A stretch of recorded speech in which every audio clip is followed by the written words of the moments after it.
Welcome to Saturdays at 7, Christian Scholars Review's conversation series with thought leaders about the academic vocation and the relationship that vocation shares with the church. My name is Todd Ream. I have the privilege of serving as the publisher for Christian Scholars Review and as the host for Saturdays at 7. I also have the privilege of serving on the faculty and the administration at Indiana Wesleyan University. Our guest is Katia Passerini, President of Gonzaga University. Thank you for joining us. Hello, thank you for having me here. Shortly before he passed away, the economist and former president of Princeton University and the Andrew Mellon Educational Foundation, William Bowen, published Higher Education in the Digital Age. And while he was optimistic online learning could contribute to efforts to control costs and make higher education accessible to wider groups of previously underserved individuals, he was also cautious about the applicability of large monolithic efforts. As an information system management scholar and educational leader, what's your assessment of his claims? Is online education helping to control costs and making also it more accessible? Thank you. I think that's an excellent question that we can answer on multiple levels. I would say yes to the first statement. The democratization of information is really a result of having access to online education capabilities that started even before with the internet and with the Google of the world. If you remember, Google tagline is put the word information at your fingertips, which means anyone now has at least the same starting base access to information. So online education did that for certain population that could not, for example, come to campus and have a residential experience. So if you have a family, if you work, now you can kind of source knowledge at your own time. So in that respect, it gave access to people who needed flexibility of the schedule. And if we look at a global macro level, it provided content that was available in one country, also easily accessible to another country. So the excitement has been around, well, we're really democratizing access to information and knowledge. The hope for that was, well, that access, though, will be, free of charge. And to some extent, for some companies, I want to go back to Google. Google has found its own way to monetize in the back end that access, right? They provide very low-cost entry to that information. And then, of course, they're assembling data about yourself and your personal privacy is somewhat extinct. And we accept that because we're getting a big service and big value in return because of that. However, if you want access to specialized content, if you need access, for example, to learning management systems, those are costs that exist. And in fact, instead of lowering the cost, we have escalated the number of people that need to help producing high quality video. We have escalated the amount of development training information that we have to do to produce content that is easy to access, but also engaging and interactive to use. So it's not democratization of the cost. Cost in the long run ended up being the same, or in some cases, when sometimes you have the monopoly of the tools. If we think about learning management systems, you see they kind of cluster around 2 or 3 big, large firms. Then you're kind of subject to that escalation of costs. But I think it's always a trade-off. And if you look at technology evolution, we see that over and over. Even with AI now, we are extremely excited with what is happening. We're getting access to tools that help us be more productive. And at the same time, we know that costs are escalating because it takes a lot of power and processing computational capability to be able to run these large computational processes that happen in the large data lake happen in the background. So we're seeing a lot of costs going back to data center, power, energy, and consumption. And we're also seeing that different organizations have to pay to have a limited access within their own structure. Otherwise, if they just use AI without guardrails, they're putting all their confidential information online. So to avoid that, you need to buy access that is limited to your own organization. So I think we have learned with technology it gives you higher productivity. It doesn't necessarily give you lower costs. Thank you. In terms of his concern about the monolithic nature of these educational efforts, do you think that has become the norm, or have we become, thanks to technology, better able to personalize or nuance offerings to the individual? I think that's the greatest promise of AI now. It's really individualized to the end user. You can ask a specific question and get an answer that is customized to the persona that you have created in your interface. You can say, I am a college president and I want to know about this, and you will get a response that is customized to your role. But if you say, I'm a student, or, I am a CEO of Corporation X and Y, you will get some generalized answer that fit that persona. So I think that personalization is happening much more easily than in the large monolithic structure that we hoped could help us, and ended up to be, if we think about the modal and the large courses, the one that had thousands of students enrolled in a course, and it was a phenomenal democratization tool. I mean, you could see those very large scale course, the massive online courses, starting with an enrollment of thousands of people from all over the world. And then you looked at completion rates. They were very, very low, right? Because you were competing for attention and you were delivering only a standardized experience that didn't necessarily fit the reality of those around you. And we know, because if we go back to the Socratic method, that learning is not just accessing content and looking at it, but content needs to be interiorized, and it needs to be discussed, and it needs to be shared to be able to become from information that someone else provides to you to real knowledge that you can apply in other situations. So I think the great promise that we have now, and the great challenge, the jury is still out there, is can AI still really help us get that personalized experience, but for a very large group of people at the same time. And the early signs is that, it's getting there. Yeah. Thank you. As a information system management scholar and an educational leader, I want to now ask you about your own formation for the service that you have provided and continue to provide.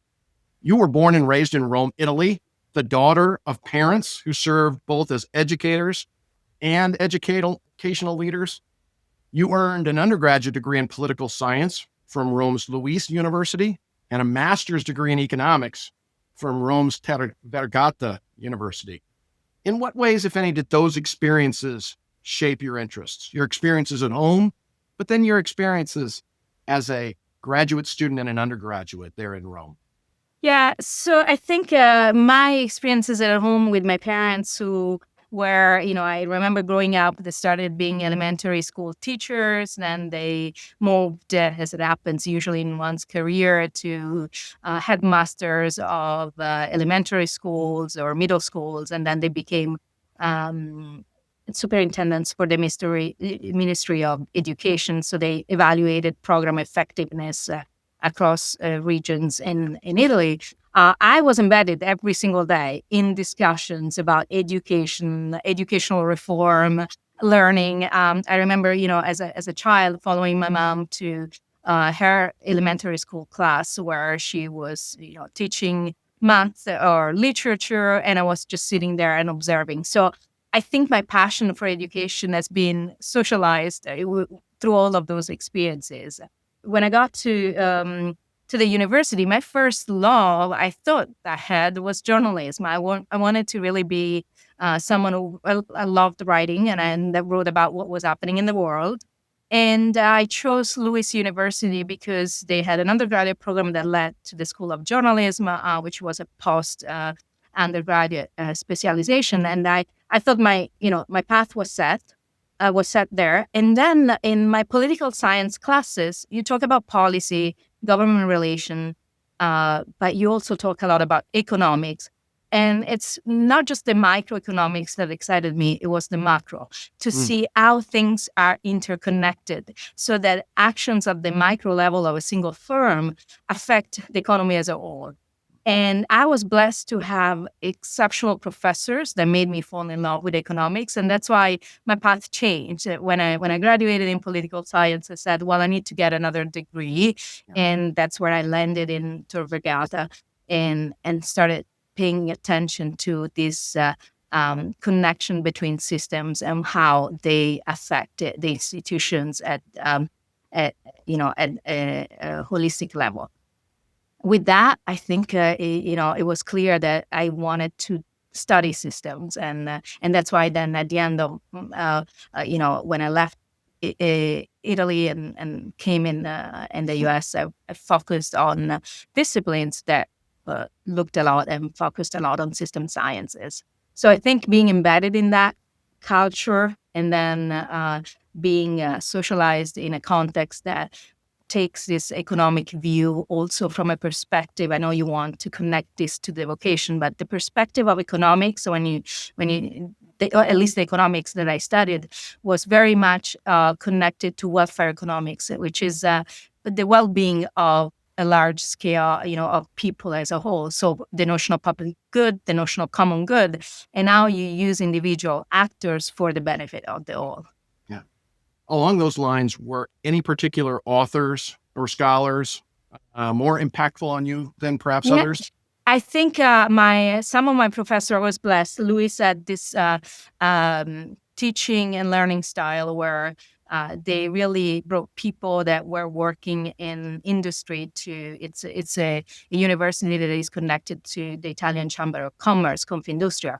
So they took people that were actually working in maybe the Bank of Italy, or some of my professor of economics were ministers, ended up being ministers of economics for the country. So those were really exciting things for a student who was learning to learn from the best and from the people that are taking the theories and then going into their regular day job and applying it and maybe making institutional reforms or changing organizations based on those models. So that for me was exciting. Thank you. As you echoed just a few minutes ago, you then came to the United States to continue your education in part, and earned at that time an MBA and a PhD from George Washington University in Washington, D.C., and establishing your emerging expertise as an information system management scholar. What compelled you to come to Washington, D.C. to complete your formal education? Actually, occasionally I might ask anybody, regardless of how they came to D.C., what would compel you to come to Washington, D.C.? Well, I mean, it's a little bit of an interesting story, and I wish I could tell you this was my grandiose vision, right? But what happened during my undergraduate study, within Europe, there is an exchange program called Erasmus, where students easily transfer credits and go and study in other European countries. And I had an opportunity to go and study for about 6 months in the United Kingdom. And at the time that I selected, I remember I was, first one in the rankings. I could choose wherever I wanted to go. And I remember everyone wanted to go to the London School of Economics. And I was like, okay, so that is where I will go. And then I had a couple of colleagues, peers that we usually studied and worked on exams and preparations together, that were going to a smaller university in Colchester, which is about 60 to 70 miles from London. And I decided, this is my first experience abroad. I don't want to go alone. So I kind of passed on London for Colchester, which was phenomenal, University of Essex in Colchester. But I didn't have the opportunity to go to London. I spent a lot of time in the smaller town studying very hard because the education was really rigorous. So I made a promise to myself. I said, next time I go somewhere, I'm going to go to the capital. And so it happens that in the U.S., the capital of the United States is Washington, D.C. What I didn't expect from that choice, which was really emotional as opposed to intellectual and intentional, is what I found in Washington, D.C. which at the time I came in, 1993. So you need to understand a lot of excitement about reforms, and very exciting at that time was the healthcare reform that Clinton was trying to do. Didn't work out, but there was all that great excitement on public versus private systems. I was really fascinated by that discussion. But what I was fascinated even more is that in Washington, you have a microcosm of the entire world. So you have government organizations, the politicians, and that represent all of the country, of all of the U.S. But next to that, you have embassies and you have international organizations, the World Bank, the IMF, the International Development Bank. So you have also a lot of leaders from different countries across the world. So if you had an opportunity to experience the world in a small place, because Washington is not that large, right? It's that little square there, and you didn't need to go anywhere. You could see and look at different ideas, context, and perspectives just from where you were. Yeah. Yeah. All you need is a Metro pass. Yeah, exactly. And you can get there. Yeah, that's great. In what ways did your interests converge then in the research agenda you established? You had these experiences and came to also George Washington, which I assume leveraged faculty in comparable ways as what you experienced as an undergraduate and a master's student in Rome, where you have policymakers in the classrooms. One thing that got me excited when I arrived in Washington was one of my faculty was an economist and ran corporation, and she became my advisor. I had to do a master thesis for a degree in economics at Tor Vergata. She became my U.S. advisors for that degree, and I was comparing the healthcare systems in the U.S. versus Italy from an economic standpoint, and so having someone who was in a organization, nonprofit organization, doing policy studies on economics was fascinating. How did your research interests then emerge and sort of converge into the manner in which you pursued them through that graduate experience? Yeah. So I like, again, to pretend that I've been very intentional in my career choices, but things just happen. And sometimes I've learned that if something is coming to you and it looks like an opportunity, you just have to go with the flow. So I came to the U.S. starting with economics and businesses. That's where my MBA was in international business.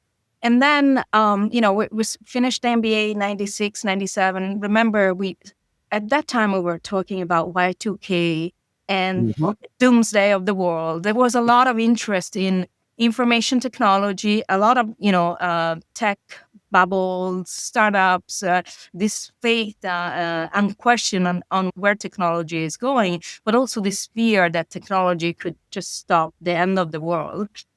Because of this, little bug that we didn't code dates predicting the future. And so the entire world and computers across the world were going to stop.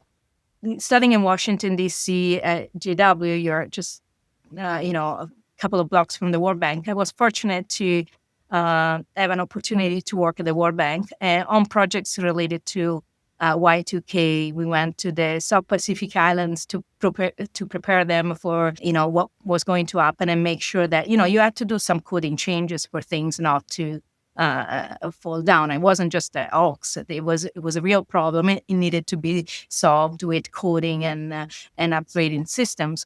But I had this incredible experience around people and technology, and how a good use or bad use of technology could really change course. And that fascinated me a lot. And so being that it was also a tech boom, it was very easy to be admitted to, a PhD program, think about opportunities for research funding. I was so fortunate because I got more funding that I needed to do my studies, to do my research, just because that was the hype of the market. But for me, it was also fascinating because it wasn't just the technology, coding, and development part. It was really how people make decisions that can make a technology that is perfect work or not work. And that is what led me then to stay and focus in information systems, which is really about the study of people, processes, and technology. Thank you. I often think of the conversations we're having today about AI as having certain parallels with conversations that occurred in the 1990s, late 1990s, concerning .coms. Mm-hmm. And they more so, though, I think the ethical uses and our awareness that this technology is much more powerful than anything that we've seen before. Because I remember the early days of expert systems. You had a lot of control, even if you were creating expert systems which could take the input and transform it into something new based on the expertise that you brought in. You still had control of what you were feeding into the systems and the way the rules for cognition were established. And now we are in a completely different paradigm where those rules, thanks to machine learning, get created on the fly depending on the different types of input. So I think it's a similar situation in terms of the hype curve, meaning everyone is believing that this is the transformational technology and the world will change dramatically. And we see that in every technology we have this growth, and then it starts normalizing. I think we will see some of that in the AI world, but the cognitive capabilities embedded in some of the systems are something new that we need to tackle very carefully, and we need to be able to understand when we need to switch off that power plug. Yeah. Thank you. Shortly after we passed safely through Y2K, you served on the faculty at the New Jersey Institute of Technology from roughly 2003 to 2013, the faculty and administration at St. John's from 2013 to 2020, and the faculty and administration at Seton Hall University from 2020 to 2024, including serving as Seton Hall's provost and interim president. So the educational path there in the tri-state area, you were south of Manhattan, in the Bronx, and then back over Manhattan to New Jersey there, serving at a public university, a Vincentian University in St. John's, and then a diocesan university over at Seton Hall. Can you talk about the discernment process that led you to begin embracing administrative service as well as service as a faculty member?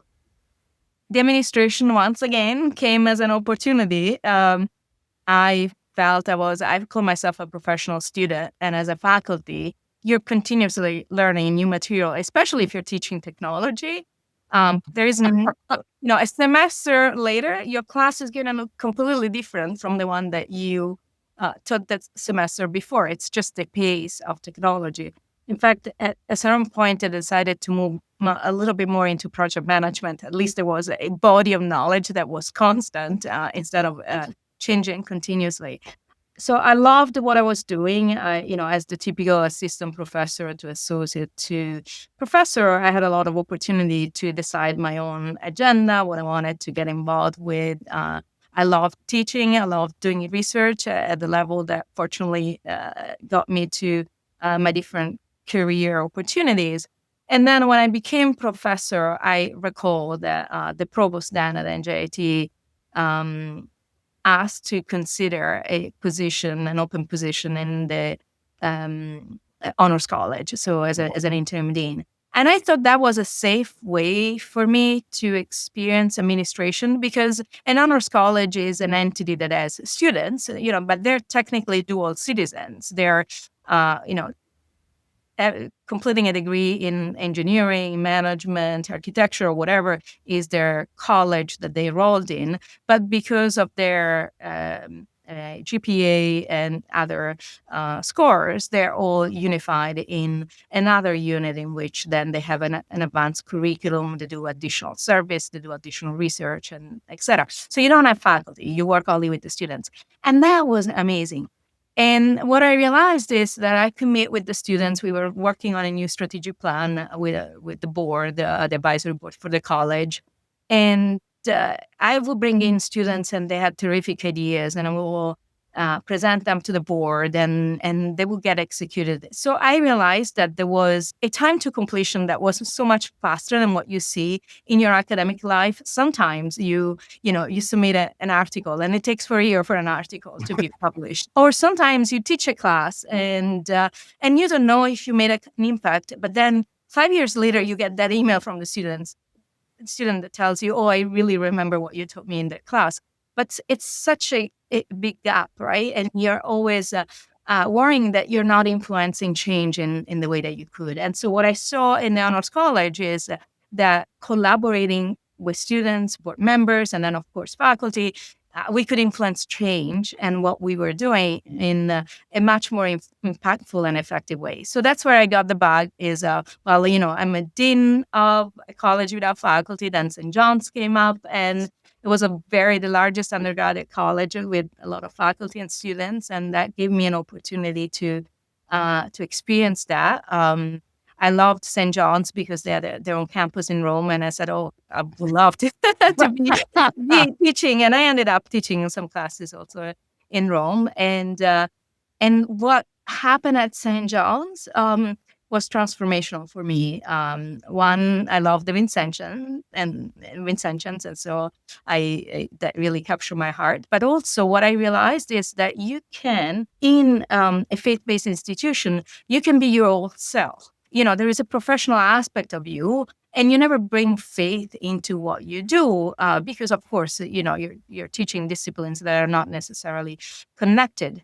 But in a faith-based institution, there are other options in which you can feel also and feed your spirituality, your need to also focus on bigger questions of life and God, and that to me was so fulfilling. It wasn't a taboo. Sometimes in a public institution, you try to put religious and faith away from your daily operations. So in a faith-based institution, it's actually an enhancer and an enabler of who you are. And you found that in an environment such as St. John's and then also at Seton Hall, So, which, with apologies to New Yorkers, I mislabeled St. John's earlier as being in the Bronx. It's not in the Bronx. It's in Queens. yes. As well as you noted, in Rome, also they have a main camp or a campus in Manhattan. So Well, it's to get New Yorkers. no, it's so funny because now it's some campuses have been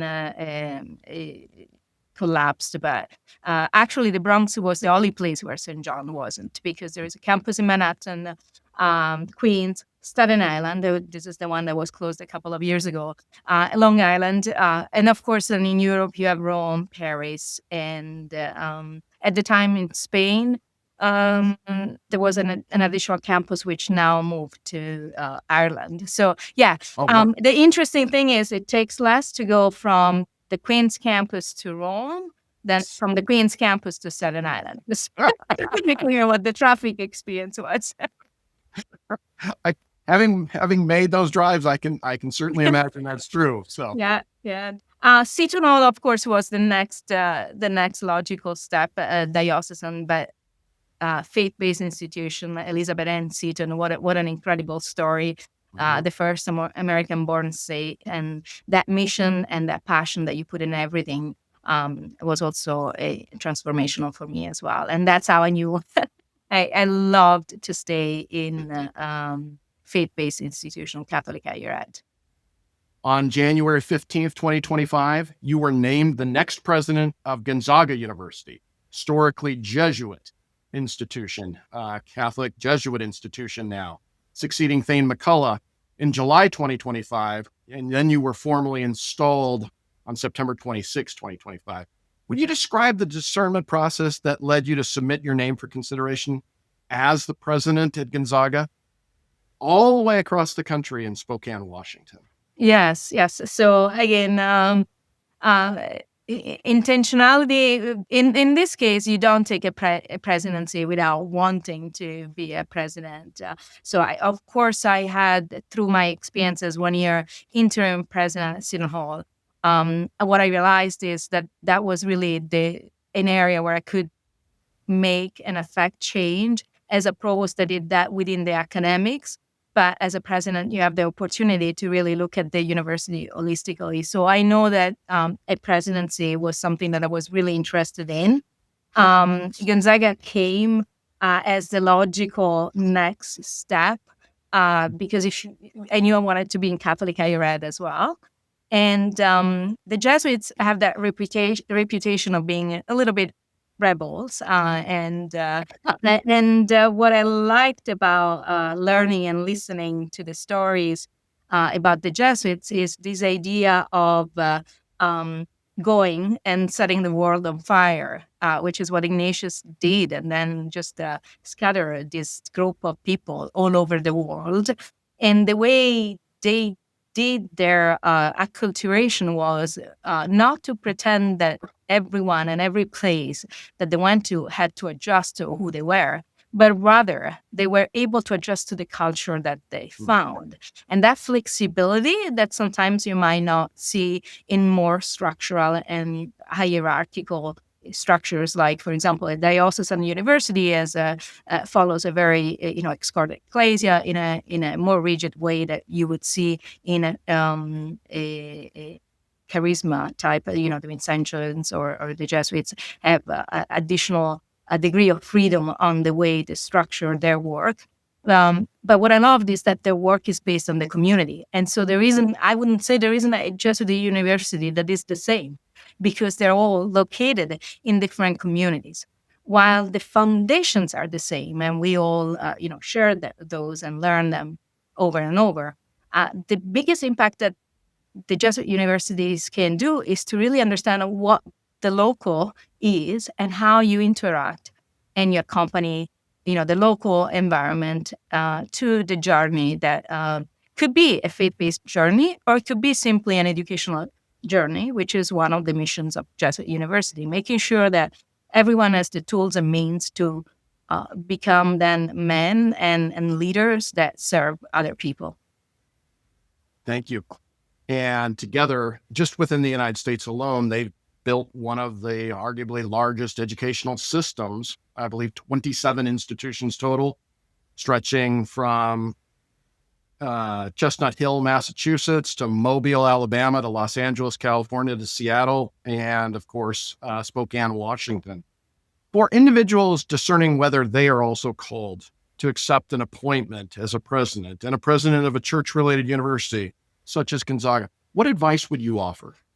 So my story is mostly one on learning by trial by fire. I had the opportunity to step into the interim presidency in about 24 hours. And so that's where my discernment was day by day by doing the work.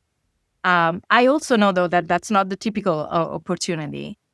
But I also, especially the network that you have described, is a very strong network that is very much focused on formation.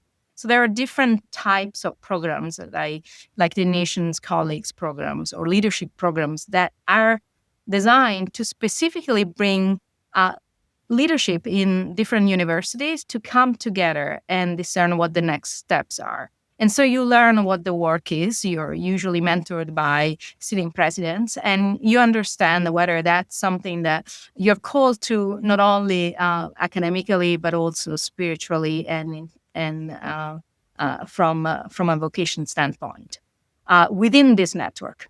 Outside of this network, many organizations that are within higher ed have their own programs for discerning. It's called Discerning the Presidency. I'm thinking the ACCU, the Association of Catholic Colleges and Universities, as a great program. Also, consulting organizations like EAB, which is based in Washington, D.C., as steps to the new presidency, AGB, the Association of Governing Boards, as similar programs. So I think for someone who was going through that thinking and discernment, if they don't have an opportunity to actually go and do it directly, they can always join some of those programs as a first step. And the second step, I will also encourage people to reach out for mentors. So probably a lot of things affected my decision, but the biggest element of my decision was talking to another president and understanding what he was doing, and also looking in him the confidence that this is work in me, this is work that I could do. So also that one-to-one mentoring, although a schedule of a president is very busy, there is one thing that I will never say no to. A student who's working on his dissertation and needs to do research, I take the time to to be interviewed and really help, because I think that's the next generation coming up. And someone who is looking for mentorship because they want to understand what the next step in their career. Yeah, thank you. That's a wonderful offer for people to note. And you may have some inquiries then from students at Gonzaga here pretty quickly along these lines. Great.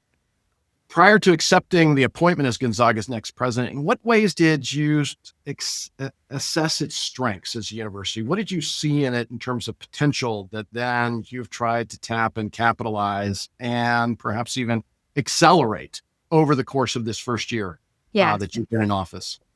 So I think, I saw a jewel because there are so many great things about Gonzaga that you could, the process starts from looking at a website, right, first, and talking to maybe to the people in the search firm, because, as you know, presidency, you have to do a confidentiality agreement. So you can't do a lot of talking. So mostly is, the search firm and their experiences, the position profile, as well as what you see online on the website that speaks about the institution, what has been written, what the prior presidents wrote about, who they were, and what I saw is really a jewel. I first said, oh gosh, what do I add to a university that is already doing so many great things? And then as I started researching and seeing, I love the tagline, right? I mean, it's three attributes: Catholic, Jesuit, and humanistic, which is very important for the formation of the whole person. And I felt, well, there is a word that I would add, which is global. Catholic, Jesuit, humanistic, and global. And it's interesting, Spokane might not be the center of the world, but yet it might create best practices and opportunities, and that might outreach well beyond the limits and the boundaries of the city. If you take the example of the basketball team, nationally, everyone knows about the Zags, Gonzaga, and Spokane, thanks to a very intentional path that brings these athletes not only to be successful in the court, but also in the classroom and in the community. And that story can be replicated across many of the units that we have here. We have exceptional schools that are really making tremendous impact locally. And what I thought I saw is something that can be amplified, I think, not only nationally, but also internationally. And I've been involved with the International Federation of Catholic Universities for a long time. And the Jesuits themselves have an international Jesuit network. And I think creating those connections with those networks so that it's not just the 27, but it's really the world that is connected to you and offering additional opportunities for connection and knowledge sharing is really something that this university, I think, is ready to do, in spite of the fact that we are now in a global environment where mobility and international education is probably pausing until we know what the next level of internationalization could be. But you can do internationalization by using technology, as we talked about in the beginning. And you can do internationalization by connecting people in different ways than the traditional one. So I think we have a lot to explore and things that we can work on, especially because we're blessed with a beautiful campus in Florence. And so we also have a hub and connection in Europe. And we can continue to do our internationalization program with this great connection to other campuses. Yeah.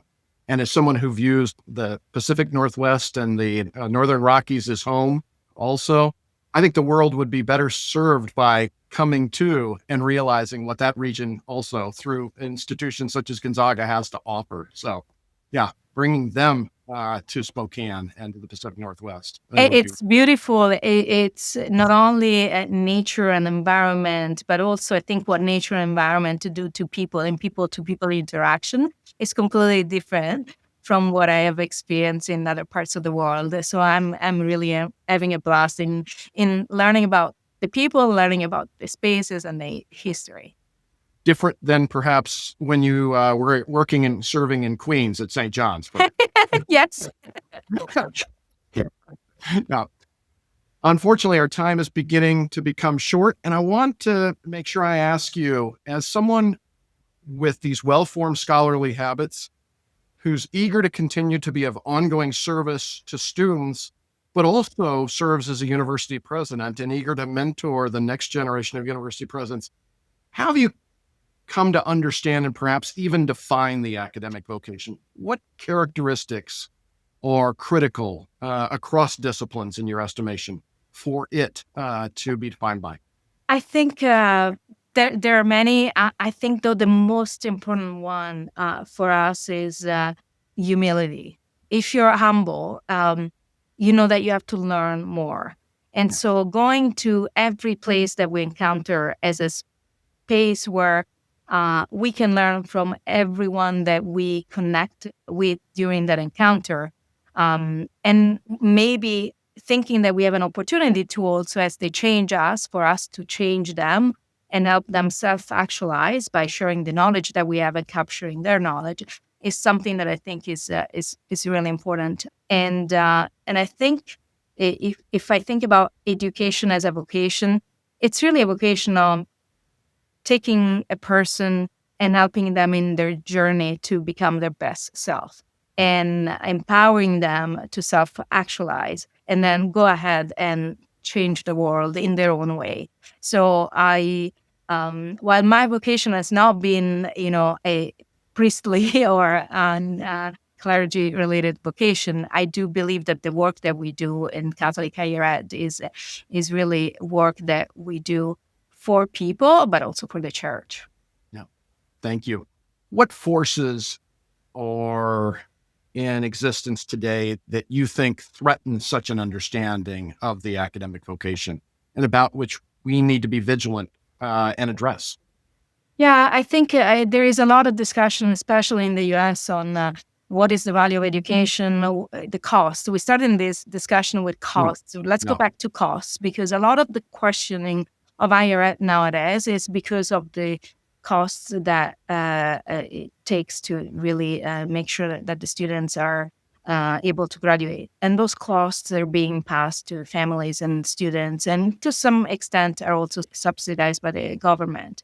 And so I think the difficulty here is that you frame everything as a cost and return on investment. You're missing the point that this is really the formation of a whole person. And while a short-term cost might be substantial, you have to look at your entire life and the way you will then use that investment to really develop your career and what you will do and how you change your life. And I think the difficulty that we have right now is because of the questioning, the reduction in funding, and a lot of people are moving away from higher education. But I also suspect that a lot of people will return to it. And maybe we will have to continue to consider that if we look at the rest of the world, a lot of the developed countries offer and subsidize education not only at the primary, secondary level, but also at the tertiary level, so that they can offer that access that here in the US, unfortunately, is costly in different way. And they create the largest possible educated population that they can in the place where they operate. Because ultimately, an educated population is better for the country as a whole, and I would argue for the world as a whole. Yeah, thank you. For our last question then today, I want to ask, for universities such as Gonzaga, Catholic universities, church-related universities such as Gonzaga, in what ways can they be of greater service to the church? But then also, in what ways can the church be of greater service to such universities?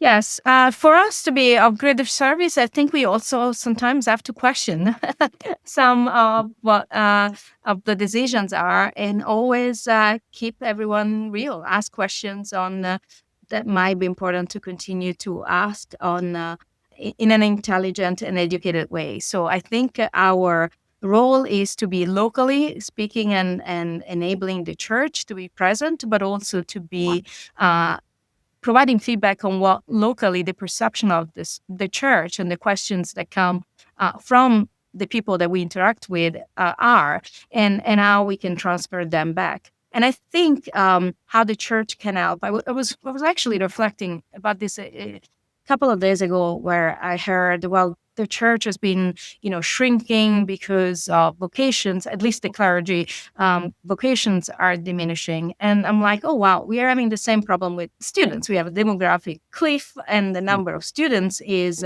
decreasing. And all of a sudden, I said, what can we learn about what the church is doing that we could replicate? And I thought about Pope Francis and the process of synodality that he started, and that Pope Leo is continuing in different way. And it's very interesting. I think what we can learn is, when you're struggling and you're losing, the number of people that then become your ambassador, one way to actually re-energize maybe a different group of people is bring them together and have them tackle difficult questions, listen to them, which is what the process of synodality has done all over the world, brought all of these questions together. Then we sent them to the Vatican. We're getting responses. Will we see a lot of change? I don't know. But it's the process of engagement that is really bringing people back and saying, we can have a conversation. We can share what we are thinking, what we're seeing locally, and then we can affect change. And I think that process, if I've had the opportunity to go to Rome a few times during this Jubilee year, and I was mesmerized by the number of people, and especially young people, that were coming back and going to Rome for the Jubilee. I see that every day, young people going to church. There is something happening here that is bigger, that even if we see shrinking numbers in some areas, we also see a lot of people coming back. And I think this process of communicating and bringing them together is really having an incredible impact. So if there is one lesson that I will take from the church to the university is, when things are difficult, bring people together and have them tackle that difficulty through discussion and through common discernment. Yeah, that's wonderful. Thank you. Thank you very much. Our guest has been Katia Passerini, the President of Gonzaga University. Thank you for taking the time to share your insights and wisdom with us. You're welcome. Thank you for joining us for Saturdays at 7. Christian Scholars Reviews conversation series with thought leaders about the academic vocation and the relationship that vocation shares with the church. We invite you to join us again next week for Saturdays at 7.